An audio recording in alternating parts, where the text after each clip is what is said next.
네, 안녕하세요. 저는 KT텔레콤에서 에어베어 서비스 개발, 기술 개발 담당하고 있는 조익환입니다. 오늘 이제 제가 소개해드리고 같이 이제 말씀드릴 주제는 ARGR이라고 대표되는 실감 콘텐츠를 기반으로 하는 소셜 서비스의 동향에 대해서 여러 가지 사례를 통틀어서 이제 공유를 드리고자 합니다. 우선 저희 소셜 네트워크 서비스 SNS라는 소셜 서비스를 논함에 있어서 저희가 이제 기본적으로 커뮤니케이션이라는 얘기를 제가 이제 화두를 한번 던져보고 싶고요. 그래서 우리가 알고 있는 커뮤니케이션이라는 게 얼마나 중요하고 얼마나 큰 일인지를 한번 되짚어보는 게 필요할 것 같다 생각이 들고요. 일반적으로 우리가 얘기하는 커뮤니케이션이라는 게 바로 이제 인간이 서로 사람들이 서로 감정이나 어떤 사고를 공유하고 다른 사람한테 전달하는 이런 것들을 통상적으로 커뮤니케이션이라고 합니다. 이제. 그래서 일반적으로 소위 지금이 아니라 과거로 이제 좀 돌아가 본다고 하면 우리가 알고 있는 커뮤니케이션 하면 그냥 말 그대로 누군가를 앞에다 두고 같이 얘기하고 있는, 사실은 지금 우리가 살고 있는 이 사회에서도 그게 가장 일반적이면서도 가장 대표라고 할 수가 있을 것 같습니다. 이제. 그래서 이 커뮤니케이션이라는 게 어떻게 진화를 해왔나를 잘 살펴보면은 사실은 도구가 없던 원시 시대부터 커뮤니케이션이라는 게 있었습니다. 아까 말씀한 것처럼 인간의 사람이 생각하는 사고, 그다음에 생각이랑 사고랑 뭔가를 이제 다른 사람한테 전달을 하고 싶을 때 어떻게 했냐라는 걸 생각을 해보면 바로 앞에 있을 때 말로 하거나 뭔가를 전달하거나 그림을 그려서 하거나 이랬다고 하면 바로 앞에 있지 않을 경우에는 어떻게 했었는지를 가만 생각을 해보면 그런 상황도 굉장히 많이 발생했겠죠. 이제. 그래서 그때 원시 시대에는 어딘가에 그림을 그려서 남긴다든지 이런 시도를 많이 했었고, 그 이후에는 점점점 도구가 발달하면서 커뮤니케이션하는 방법도 여러 가지가 필요해졌습니다. 왜냐하면 바로 앞에서 말만 할 수 있는 상황이 아니기 때문에. 그래서 새를 가지고 편지를 날리기도 하고 점점 발전을 하면서 이 니즈가 점점점 커지니까 어떻게 하면은 좀 멀리 떨어져 있나, 또는 그러니까 거리 공간상의 제약을 좀 벗어나거나 시간상의 제약을 벗어나서 어떻게 하면 커뮤니케이션 할 수 있을까 여러 가지 고민을 하다가 전화라는 도구도 나오고, 심지어는 요즘에 우리가 쓰고 있는 스마트폰이라고 하는 스마트 디바이스까지 출현을 하게 된 역사적으로 그런 진화 과정을 거쳤다라고 말씀드릴 수가 있을 것 같습니다.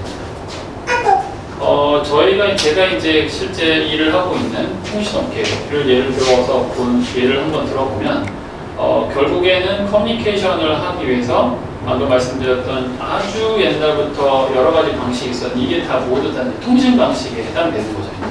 이제. 이 목적은 하나로 귀결이 되는, 결국엔 커뮤니케이션을 하기 위해서. 그래서 무선 통신만 한번 예를 들어드리자면 우리가 알고 있는 현재 저희가 제공해드리는 서비스가 5G 무선 통신 서비스라고 통상적으로 얘기를 하고, 이 5G가 되기 전에 무선 통신의 서비스를 짚어보면 1세대일 때는 아까 유전 슬라이드에서 보여드렸던 것처럼 멀리 떨어져 있는 사람한테 편지나 글로만 보내는 게 아니라 어떻게 하면 내 목소리를 직접 지금 바로 전달을 했을까 라는 걸 고민하면서 전화기가 나오는데 그게 유선 전화기였죠. 그래서 유선의 불편함을 좀 더 떨치고, 왜냐면 맨날 그 선 앞에 붙어 있을 수가 없기 때문에 무선으로 어떻게 하면 언제 어디서든지 말을 전달할 수 없을까 라는 고민을 하면서 출발한 게 이제 1세대 무선 통신입니다. 그래서 가장 대표적으로 우리가 알고 있는 벽돌폰이라고 하는 엄청 큰 휴대폰을 가지고 이제 최초로 언제 어디서든지 내 목소리를 상대방한테 전달할 수 있는 커뮤니케이션이 가능해졌습니다. 그래서 그게 점점 발전하면서 음성뿐만 아니라 2세대에서는 이제 기존에 글로 썼던 편지를 SMS라고 하는 텍스트로 전달할 수 있게 됐고, 점점점 통신이 발전하면서 이제 3세대부터는 인터넷도 가능해지고, PC, 선이 연결되어 있는 컴퓨터 앞에서만 가능했던 인터넷이 이제는 언제 어디서든지 가능해진 시대가 됐고, 그럼 이제 인터넷만 되면은 그 끝이냐? 그게 아니라 점점점 뭔가 주고받고 싶은 커뮤니케이션의 도구나 뭔가 미디어는 점점 많아지고 있어서 4세대, 5세대가 되면서 이제 무선, 미디어, 실시간 방송 이런 걸로 쭉 계속 발전을 하게 되는 상황입니다. 5G 시대에는 점점 무선 통신 속도가 빨라지고 있기 때문에 이걸 기반으로 해서 라이브 스트리밍이라든지 기타 오늘 제가 이제 전달해드릴, 공유해드릴 실감 콘텐츠 같은 AR이나 VR과 같은 더 큰 용량의 데이터를 조금 더 전달할 수 있는 그런 이제 기반이 마련됐다. 결국 드리려고 하는 말씀은 이 커뮤니케이션이라는 걸 위해서 무선 통신이라는 큰 산업조차 어마어마하게 발전한 것처럼 커뮤니케이션이라는 것이 실제 우리 사람이 살아가는 일상을 송두리째 바꿔놓는 아주 그 중심에 있다는 말씀을 드리려고 하는 겁니다. 근데 이제 코로나를 접하고 있는 지금의 우리 상황을 이제 얘기를 안 할 수는 없을 것 같아서 요것과 이제 맞물려서 한번 얘기를 풀어보면 어떨까 싶습니다. 이제.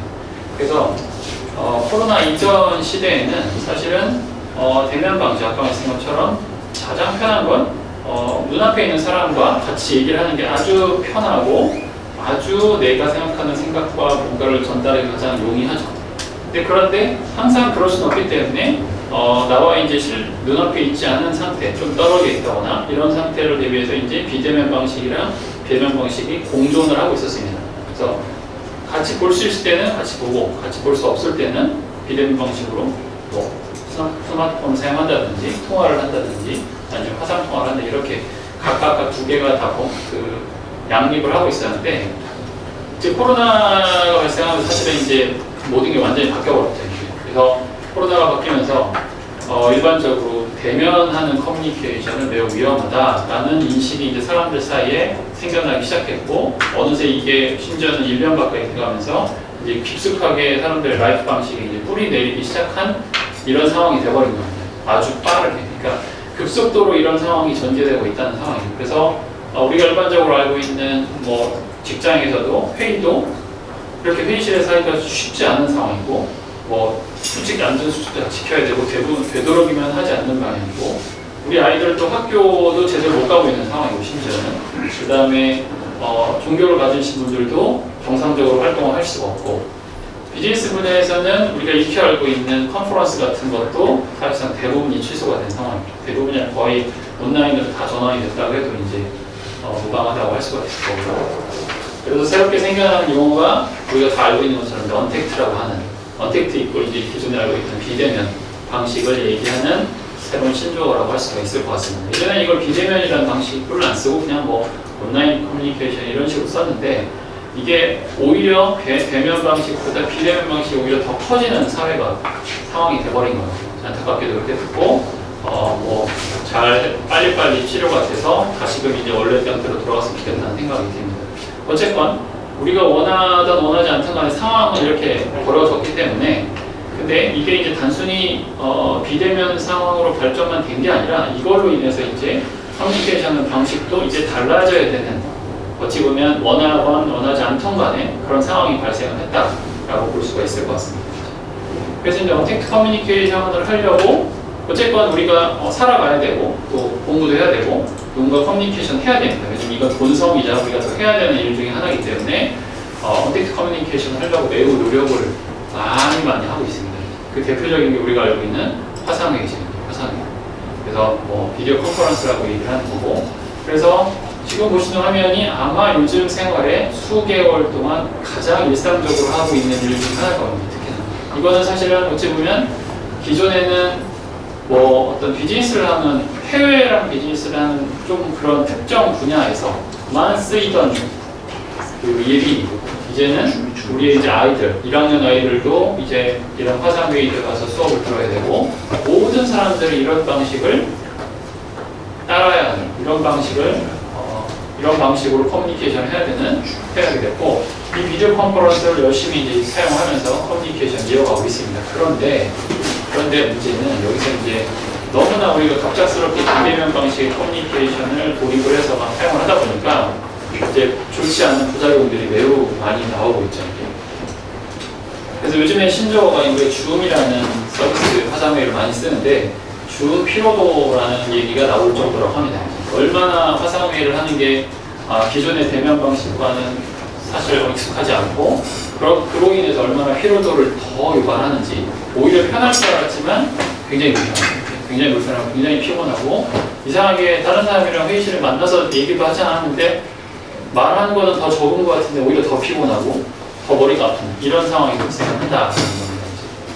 그래서 이제 우리는 이런 그 비대면 방식 코로나에 의해서 본의 아니게 더 앞당겨진 비대면 방식의 커뮤니케이션을 어떻게 하면 좀 더 잘할 수 없을까라는 걸 고민을 하게 됐고 대표적으로 화상회의에서도 이제 한 가지씩 아이디어를 여러 가지를 나오고 있습니다. 예를 들면 마이크로소프트 팀즈에서는 투게더 모드라는 거를 이제 제공을 하고 있습니다. 투게더 모드라는 거는 기존에 우리가 일반적으로 알고 있던 격자 형태로, 바둑판 형태로 얼굴이 나오던 게 아니라 이게 정말 모든 사람들이 각각의 화면을 갖고 있는 게 아니라 우리가 예전에 하던 것처럼 한 장소에 있는 것처럼 느끼도록. 그래서 마치 적은 사람이면 내 앞에 있는 테이블에 3명이 앉아 있는 것처럼, 더 많은 사람이면 강의실에 하나의 강의실에 다들 똑같이 앉아 있는 것처럼 이렇게 만들어 주기만 해도 커뮤니케이션 하는데 조금 더 원활해지고 피로도가 줄어들고 좀 더 편안한 커뮤니케이션을 한다는 게 이론적으로 실험에 의해서 밝혀진 상황입니다. 이제. 그래서 이런 노력을 하기가 시작하게 되는 거죠, 이제 사실상. 그래서 아까 선생님 말씀드린 것처럼 비대면 사회가 되면서 본의 아니게 원래도 이제 그쪽 방향으로 많이들 가고 있었지만 갑자기 외부적인 환경 요인에 의해서 갑자기 이 비대면 커뮤니케이션을 많은 부분을 흡수를 해야 되는 상황이 되면서 그로 인해 부작용과 또 그걸 극복하고자 하는 노력이 이렇게 발생을 여러 가지 노력을 하고 있는 상황이라고 생각할 수가 있을 것 같습니다. 그러면 이제 이것보다 지금 우리가 알고 있는 일반적인 화상회의보다 더 나은 방향, 더 나은 커뮤니케이션 없겠냐라는 거를 모든 사람들이, 모든 이쪽 비즈니스를 포함해서 모든 사람들이 고민하기도 하고 불만이기도 하고 이제 그거에 대해서 궁리를 해야 될 시기가 더 앞당겨지겠습니다. 이전부터 궁리를 여러 가지를 고민하고 있었지만은 그래서 이런 방법은 더 나은 방법은 없을까라는 방법으로 접근을 해야 될 것 같고, 근데 이제 여기서 중요한 포인트는 아까 제가 그 화상회의를 극복하는 투게더 모드에서도 예를 소개시켜드렸던 것처럼 그 사람들이 커뮤니케이션을 아까 말씀드린 본능적으로는 눈앞에 있는 사람과 커뮤니케이션 하는 것이 가장 편하기 때문에 어떻게 하면은 떨어져 있지만 눈앞에 있는 것처럼 어떻게 하면은 실제 여기 없지만 여기 있는 것처럼 보이게 하는 게 사실 가장 편한 커뮤니케이션 하는 방법이다라고 생각을 하게 된 겁니다. 그래서 이 두 가지를 만족시키면 조금 더 편안한 커뮤니케이션, 비대면이지만 커뮤니케이션을 할 수 있겠다라고 생각을 했고, 그 두 가지 키워드는 이제 좀 더 몰입감 있다는 거는 정말 가짜지만 진짜처럼 느껴지도록 점점 아니면 조금 더 굉장히 자연스럽게 보일 수 있는 커뮤니케이션 방식이 필요하고, 그 다음에 단순하게 그냥 뭔가 떠 있는 게 아니라 그 사람과 실질적으로 실감나지만은 인터랙션을 실제 하면서 그래야지 좀 더 살아있는 커뮤니케이션을 좀 느끼게 된다는 거예요. 이게 우리가 익히 알고 있는 공상 사이파이 영화에서 많이 봤던 스타워즈에서 대표적으로 봤던 이제 그 원탁회의가 우리가 이제 너무나 먼 미래라고 생각했지만 사실은 아까 말씀한 본의 아니게 더 빠르게 와야 되는 그런 요소, 그런 커뮤니케이션이 필요한 상황이 됐습니다.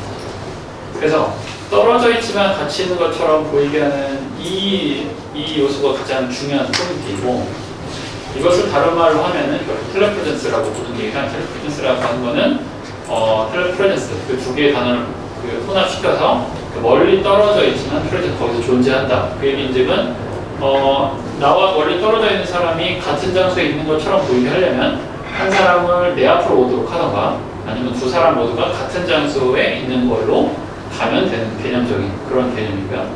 근데 그렇게 하려면 결국에는 우리가 실제 존재하는 실제 환경에서는 그게 불가능하기 때문에 어떤 식으로든 간에 가상의 컨텐츠와 가상의 기술이 접목된 그런 커뮤니케이션이 필요하다는 겁니다. 그래서 소위 AR과 VR, 통신, MR 다 포함해서 실제 가상의 컨텐츠, 버추얼 리얼리티를 접목시킨 이런 기술과 텔레프레젠스와 결합을 해서 여러 사용자가 떨어져 있지만 같이 있는 것처럼, 같이 옆에 있는 것처럼 무언가를 할 수 있도록 느끼도록 해줘야 되는 게 커뮤니케이션 핵심 기술 포인트가 됐습니다. 이거를 확장을 하면 아까 말씀드린 것처럼 실제 멀리 떨어져 있기 때문에 어떤 식으로든 가상의 방식이 도입이 돼야 되는데, 가상의 방식은 내가 상대방 쪽으로 가려면 나를 대신할 뭔가 나를 대신할 무엇인가가 필요하고, 나와 상대방이 똑같이 같은 공간으로 가려면 그 공간 자체도 가상의 공간이 필요한 겁니다. 그래서 가상의 공간과 그 다음에 가상의 아바타, 나를 대신하는 가상의 캐릭터가 존재하는 거기서 뭔가 커뮤니케이션과 인터랙션이 이루어지는 것을 통상적으로 이제 메타버스라고 얘기를 합니다. 그래서 이 메타버스의 개념이 결국에는 이제 저희가 커뮤니케이션, 그 다음에 이 커뮤니케이션 이걸 소셜 네트워크라고 하는 이 관점에서 가장 중요한 요소가 됐고 그 아마 넥스트, 뭐 지금보다 더 넥스트로 발전을 하게 된 가장 큰 분야 중에 하나라고 생각이 듭니다. 이제. 그래서 이게 책에서만 나오는 메타버스라는 개념이 아니라 실질적으로 이제 서비스로 접목이 되면서 사람들에게 하나씩 경험을 하게 되는, 경험을 시키게 되는 그런 환경이 됐다는 거고. 그래서 이제 올해 엔비디아에서 매년 하게 되는 GTC라는 컨퍼런스도 온라인으로 진행이 되고, GTC의 엔비디아는 얼마 전에 이제 암 인수를 하게 됐죠. 이제. 그래서 이쪽 분야의 절대 왕자가 됐는데, 여기서 이제 재밌는 거는 엔비디아의 CEO가 첫 번째로 얘기했던 포인트가 바로 메타버스입니다.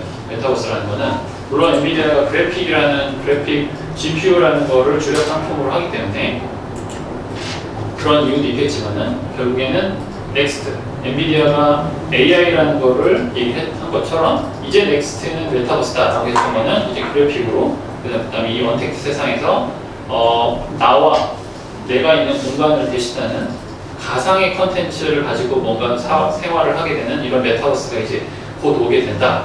그거에 대한 준비를 우리는 해야 된다. 실질적으로 그게 올 수밖에 없다라는 얘기를 하게 된 겁니다. 그래서 여러 가지 예를 들었고, 오늘 저도 이제 그 관련된 엔비디아에서 얘기했던 것도 있고, 오늘 같이 논의할 공유드릴 여러 가지 케이스를 이제 그 공유를 드리고자 합니다.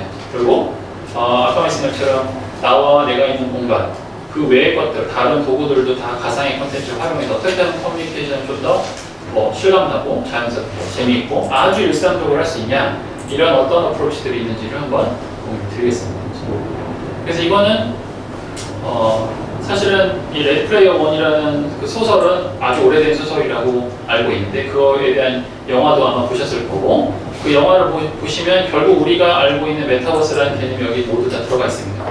나를 대신하는 아바타와 그 다음에 완전 내가 현실에서 할 수 없는 것까지 포함하는 가상의 공간에서 여러 가지 일들을 할 수 있는 이런 개념의 레드 플레이어 원이 영화가 있다고 하면, 실질적으로 결국엔 이런 메타버스라는 가상 공간이 매우 첫 번째로 중요하고, 그 다음에 아까 말씀한 것처럼 나를 대신하는 그 일종의 캐릭터, 아바타라고 통칭하겠습니다. 이제 아바타가 매우 중요하다는 겁니다. 그게 얼마나 자연스럽고 어떤 식으로 지금 우리가 할 수 있는 방식, 그리고 미래는 어떤 식으로 발전을 해야 되는지가 매우 중요하죠.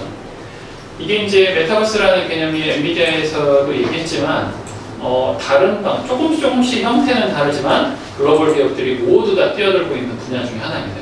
대표적으로 몇 개 사례부터 말씀드리면, 마인크래프트라는 게임이 있습니다. 마인크래프트라는 게임은 아시는 것처럼 지금 현재 마이크로소프트가 소유를 하고 있고요. 이제 인수를 했고, 마이크로소프트는 여러 가지 측면에서 지금 워낙 잘 나가고 있는 회사이긴 하지만 단순히 이게 애저라는 클라우드 기반 서비스뿐만 아니라 실질적으로 넥스트 제너레이션을 위한 서비스까지도 포섭을 하려고, 그런 플랫폼까지도 이제 진출하려고 하고, 그 대표적인 게 이제 마인크래프트입니다. 마인크래프트는 아시는 것처럼 말 그대로 이제 이 마인크래프트 세상에서 사용자들이 뭔가 세상을 만들고 자기만의 아바타를 갖고 여러 가지 활동을 할 수가 있는 기반을 만들어 놨고요.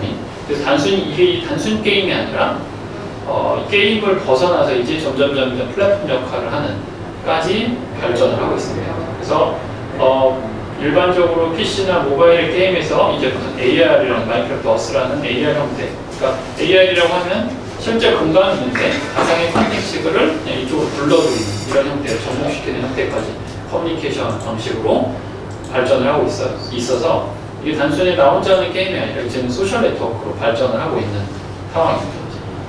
또 하나, 오늘 이제 사실은 요즘 들어서는 가장 그 대표적이면서 가장 파워풀한 서비스라고 할 수 있습니다. 이제 포트나이트인데요. 포트나이트는 에픽게임즈에서 만든 원래는 게임인데 심지어 요즘에는 이걸 게임이라고 봐야 될지 아니면 하나의 플랫폼으로 봐야 될지 헷갈릴 정도로 엄청나게 이제 빠른 속도로 진행하고 있습니다. 포트나이트는 초기에는 뭐 그런 얘기도 있었습니다. 배틀그라운드의 뭐 짝퉁이다, 서로 짝퉁이다라는 식으로 이제 언급이 될 정도로 게임이었지만은 이제는 이 포트나이트는 엄청난 유저 수를 기반으로 해서 이제 완벽한 메타버스로 진화를 하고 있습니다. 가장 대표적인 게 포트나이트는 게임뿐만 아니라 여기서 파티로얄이라는 그쪽 그 서비스 메뉴가 있고, 파티로얄에서는 여러 가지 이 메타버스에 해당되는 그 어프로치들을 많이 하고 있습니다. 예를 들면 콘서트를 한다든지, 뭐 여기서 사람들끼리 논다 파티를 한다든지 이런 식으로 하고, 이 원래 게임에서 출발했던 아바타가 이제 점점 단순히 총 쏘고 누군가 다른 캐릭터를 뭐 죽이고 이런 역할이 아니라 이제 거기 들어가서 BTS의 새로운 곡을 보면서 따라서 춤추고 다른 사람과 얘기를 하는 거를 스트리밍으로 방송을 하고 이런 플랫폼으로 이제 진화를 하고 있다는 겁니다. 그래서 화면에 보시는 것처럼 오른쪽 위에 화면은 얼마 전에 BTS의 다이너마이트가 출시가 돼서 엄청난 인기를 부과하고 있는데 재밌는 건 뭐냐면 BTS가 유튜브나 이런 데서 영상으로 런칭하는 건 아주 일반적인데 자기들의 이제 안무 버전 여러 가지 만들어내면서 포트나이트 파티로얄에서 몇 번째 안무 버전을 최초로 여기서 공개를 했습니다. 공개를 하면서 굉장히 이게 새로운 시도인 거죠. 그러면서 여기 보시면은 그 포트나이트에서 BTS의 안무에 대한 소위 말해서 이모션을 같이 제공을 합니다. 그래서 이걸 가지고 사용자들이 포트나이트 뮤직비디오를 보면서 자기도 마치 내가 그 아바타가 된 것처럼 같이 댄스를 추는 이런 역할까지 이제 수행을 하고 있는 상황입니다. 그래서 이런 거를 다 포함을 했을 때 포트나이트가 이제는 단순히 이건 게임이 아니다. 이거는 제가 말씀드리는 게 아니라 포트나이트 CEO가 했던 얘기입니다. 포트나이트 CEO 팀 스위니가 했던 얘기고 결국에 자기들이 결국 추구하는 바는 포트나이트라는 게임 하나로 끝나는 게 아니라 마치 요즘 같으면 페이스북, 인스타그램, 유튜브 같은 플랫폼을 하겠다. 메타버스라는 걸 완벽하게 갖추고 있습니다. 이 BTS 이전에도 그럼 BTS가 처음이냐 그게 아닌데 하트로얄에서는 포트나이트는 재작년부터 이 시도를 계속 해왔습니다. 그래서 포트나이트 이건 게임이 아니라 들어와서 노르라는 그냥 플랫폼입니다. 그래서 트래비스 스캇이라는 유명 힙합 그 가수의 새로운 앨범의 런칭 쇼도 여기서 진행했고 실제로는 이 공연 자체도 완전 풀 3D 그래픽으로 했는데 공연 자체도 굉장히 호평을 받았고 실제로 사용자들의 참여도도 엄청 높았습니다. 이거는 실제 우리가 대면 방식의 콘서트 런칭 쇼를 할 때에 참여 인원과 비교할 수 없을 정도로 많은 인원이 이 컨텐츠를 감상을 했다는 겁니다. 결국에는 엔터테이너나 비즈니스적으로 엔터테이너나 팬들한테 하고자 하는 커뮤니케이션 또는 아까 보셨던 것처럼 BTS가 팬들한테 하는 커뮤니케이션뿐만 아니라 팬들끼리 하는 커뮤니케이션도 여기서 이루어진다는 겁니다. 마치 우리가 젊은 세대들이 클럽에 가서 놀면서 음악과 소통을 하고 거기에 참여한 다른 친구들과 소통을 하는 것처럼 이제는 온라인, 이건 게임이 아니라 온라인으로 들어가서 얘기하고 놀고 내 대신 행동을 취하고 이런 것들을 하고 있는 게 이제 포트나이트가 결국 메타버스라는 개념으로 가고 있다라는 것을 한 예를 보여드리는 겁니다. 몇 가지 더 추가적으로 예를 말씀을 드리면 이 같은 방식의 메타버스 방식의 그 커뮤니케이션을 추구하는 곳은 이제 VR챗이 대표적입니다. VR챗은 사실 약간 에픽게임즈나 저기에 비하면 방금 말 포트나이트에 비해서 약간 언더 인디향으로 출발을 했는데 지금은 사실상 VR 쪽에서는 가장 인기 있고 가장 재미있는 약간 B급이라고 평가를 받기도 하지만 가장 영향력 있는 서비스 중에 하나가 됐습니다. 그래서 구글에서 한번 VR챗이라고 검색을 해보시면 VR챗으로 인해서 그 경험을 하고 나서 양산된 비디오 개수를 보시면 아마 깜짝 놀라실 겁니다. 어느 다른 키워드보다 엄청나게 많은 반향을 일으키고 있는 거고 그 안에서 아주 다양한 그 활동들이 이루어지고 있습니다. 활동들이 이루어지고 있고 대표적으로 여기 이제 잠깐 그 링크를 달아놨는데 버추얼 마켓이라는 게 VR챗에 있습니다. 이게 뭐냐면 우리가 알고 있는 그 CS나 MWC나 이런 기타 등등 큰 컨퍼런스 같은 거의 VR 버전이라고 생각하시면 될 것 같아요. 그래서 버추얼 마켓은 VR챗에서 입고 사용할 수 있는 아이템들, 코스튬이라든지 캐릭터라든지 이런 것들을 포함한 여러 가지를 저희 말해서 거기 참여하는 유저들이 자기 부스도 꾸미고 들어와서 서로 얘기도 해볼 수 있는 이런 말로 약간 VR챗의 B급으로 출발했지만 비즈니스적인 면까지 포함하는 이런 컨퍼런스 역할까지 하는 그런 희한한 상황이 발생하고 벌써 4회째를 가졌고 올해 12월에는 이제 5회째 버추얼 마켓을 열 계획입니다. 그만큼 이제 버추얼 챗이라는 게 처음에 이렇게 작게 출발했지만은 언더그라운드처럼 출발했지만 이제는 VR, 특히나 이제 이 VR 기기를 쓰고 하는 서비스 중에는 가장 재미있고 가장 영향력 있는 서비스 중에 하나가 돼가고 있는 상황입니다. 이렇게 이제 VR적인 환경이나 서비스 플랫폼만 나오는 게 아니라 이걸 갖고 기존의 미디어로 접근하는 방식도 똑같이 발생을 하고 있습니다. 그래서 우리가 알고 있는 크리에이터들도 이제 버추얼 크리에이터들이 많이 나오고 있고, 그거 이제 첫 번째 아마 가장 처음 세대였던 이제 키즈나이 같은 경우에 지금 이제 거의 뭐 300만 정도 되겠죠. 2.85니까 300만 명의 정도 구독자가 있고, 그 다음에 우리나라에서도 여러 가지 이제 캐릭터들이 나오고 있고, 아포키라는 캐릭터 같은 경우에는 뮤직비디오, 노래나 이쪽 중심을 컨셉을 잡아서 지금 뭐 20만 정도 구독자를 보유를 하고 있습니다.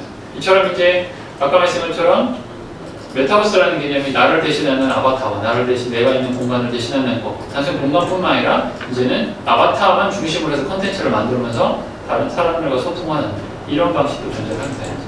그래서 국내에도 서비스가 이제 나와서 점점 주목을 받기 시작하고 있고요.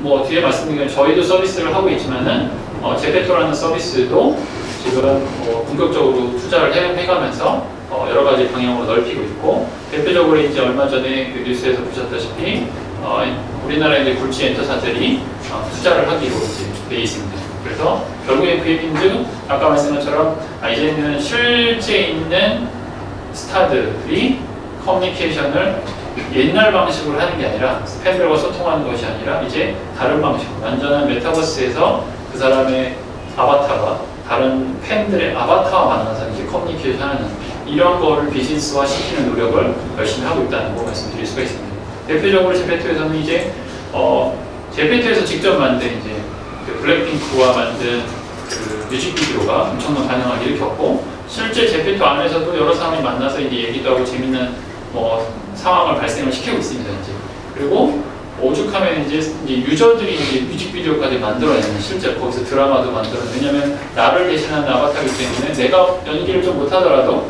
아바타들이 훨씬 더 연기를 잘할 수 있는 그런 것들을 콘텐츠화 시켜서 이제 소통하고 재밌는 걸 하고 있는 상황입니다. 그럼 이제 기존의 소셜 네트워크의 강자가 또 가만히 있을 수가 없겠죠. 역시 페이스북도 이전부터 VR, AR, VR에 대한 투자를 엄청 많이 하고 있고, 실제로 이게 플랫폼이나 기계나 아니면 디바이스만 만드는 것이 아니라 자체적으로 자기네가 보유하고 있는 소셜 네트워크의 그 경쟁력을 이제 VR로 넓혀가고 있습니다. 그래서 이전에 여러 가지 일이 있었지만은 이제 페이스북 호라이즌이라는 서비스를 이제 또 정식 런칭을 해서 이제 활용할 계획이고, 페이스북 호라이즌도 마찬가지입니다. 메타버스로 내가 나를 대신한 아바타와 그다음에 새로운 공간, 완전히 가상의 공간에서 여러 가지 커뮤니케이션, 다른 사람과 할 수 있는, 이제는 이제 화면상으로 또는 글로만 남기는 게 아니라 실제 그 메타버스 안으로 호라이즌이나 가상 공간 들어가서 다른 사람과 말로 하고 행동으로 하고 이런 이제 커뮤니케이션 세상이 오고 있다라는 겁니다. 아까 이제 그 콘서트 같은 가수들은 요새 이제 좀 애매해졌죠. 그래서 이제 온라인 콘서트를 많이 하는데, 온라인 콘서트는 이제 화면으로만 하는 것이 아니라 정말 가수가 움직이는 것 그대로 정말 환상적인, 원래 우리가 공연장에 가면 느낄 만한 것들을 만들어내기 위해서 여러 가지 노력을 하고 있고, 그래서 이제 보시는 것처럼 그림이 좀 어두워서 잘 안 보이겠지만 위쪽 오른쪽에 있는 그림이 실제 정여전들하는 가수가 이제 수트를 입고 노래를 부르고 있으면 왼쪽 위에 있는 것처럼 실제 환상적인 무대에서 노래를 하고 있는, 그걸 이제 관객들이 실제 참가자들이 듣고 보는, 즐기는 이런 커뮤니케이션 방식이 하고 있습니다. 비즈니스 분야에서도 마찬가지입니다. 그 컨퍼런스나 우리가 알고 있는 컨퍼런스는 전시뿐만 아니라 이렇게 그 서로 강의라든지 이런 걸 나누는 이런 비즈니스적인 커뮤니케이션 하는 쪽에서도 전문 서비스들이 나오고 있는 상황이고, 테오라는 업체들은 거기에 특화된 서비스를 제공하기 위해서 이제 준비를 하고 있습니다.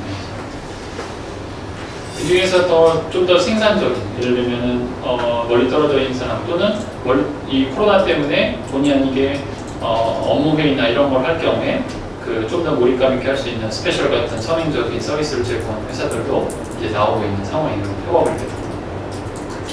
여기까지가 이제 전체적으로 저희가 제가 이제 봤을 때 텔레프레젠스, 그다음에 메타버스라는 개념을 활용을 해서 나를 대신하는 가상의 아바타, 그다음에 가상의 공간을 기반으로 해서 서로 멀리 떨어져 있다 할지라도 그쪽에서 같이 만나서 정말 앞에 있는 것처럼, 앞에 있는다는 개념 자체가 조금 이제 달라져야겠죠. 그 해석 자체는 이제 얼마나 좀 더 몰입감 있게 편하게 커뮤니케이션 할 수 있을까를 고민해서 나온 결과물들이 지금처럼 진행이 되고 있다는 거고, 저희도 역시 같은 맥락의 서비스를 지금 진행을 하고 있고 앞으로도 계속 발전시키려 나가려고 합니다. 저희는 이제 SK텔레콤에서는 점프VR과 점프AR 서비스를 제공하고 있고, 점프VR에서도 메타버스라는 개념 하에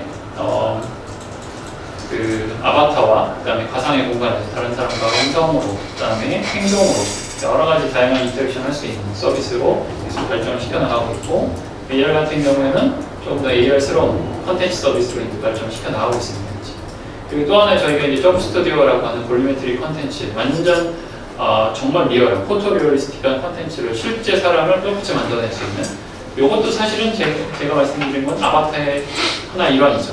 근데 생긴 것까지 심지어 나랑 똑같아, 이렇게 이해하시면 될 것 같아요. 그런 것도 이제 결국에 우리가 나아갈 방향이기 때문에, 그런데 아마 그냥 단순하게 좋네 정도가 아니라 정말 비슷해야지 정말 똑같다고 사람들은 느끼기 때문에 그걸 추구하기 위해서 점프 스튜디오라는 스튜디오를 이제 운영을 하게 됐고, 얼마 전에는 저희가 비욘드 라이브가 온라인 공연을 할 때 최시원을 기존과는 다른 경험으로 만들어내서 자이언트 시원이라고 해서 거인처럼 무대에 출연하는 이런 효과를 넣어서 조금은 다른 형태 또는 조금은, 왜냐면 이건 이제 가상의 컨텐츠를 적용했기 때문에 자연스럽지만 조금은 더 획기적인 형태의 경험을 제공하는 걸로 진행한 바가 있고, 앞으로도 계속 이런 사례는 이제 늘려가려고 합니다. 그래서 이제 오늘 정리해서 말씀드리고 싶은 내용은, 일단은 실감 컨텐츠, 우리가 AR, VR, MR, XR 통틀어서 이걸 기반으로 해서 이제 향후에는 커뮤니케이션 방식이 많은 변화가 있을 거다라고 말씀드릴 수 있을 것 같고요. 그거의 대표적인 개념은 이제 테러플레이스입니다. 그러니까 서로 멀리 떨어져 있지만 마치 같은 공간에 있는 것처럼 느끼게 해주는 게 핵심이고, 그거의 결국 방법론적인 접근은 메타버스라는 형태다. 그래서 결국은 소셜 XR 커뮤니케이션 형태로 가게 될 것이다. 새로운 세대에서는 그걸 원하고 그게 아주 일반적인 이제 커뮤니케이션 방식이 될 것이다 라고 말씀드릴 수 있을 것 같습니다. 제가 오늘 준비한 내용은 여기까지.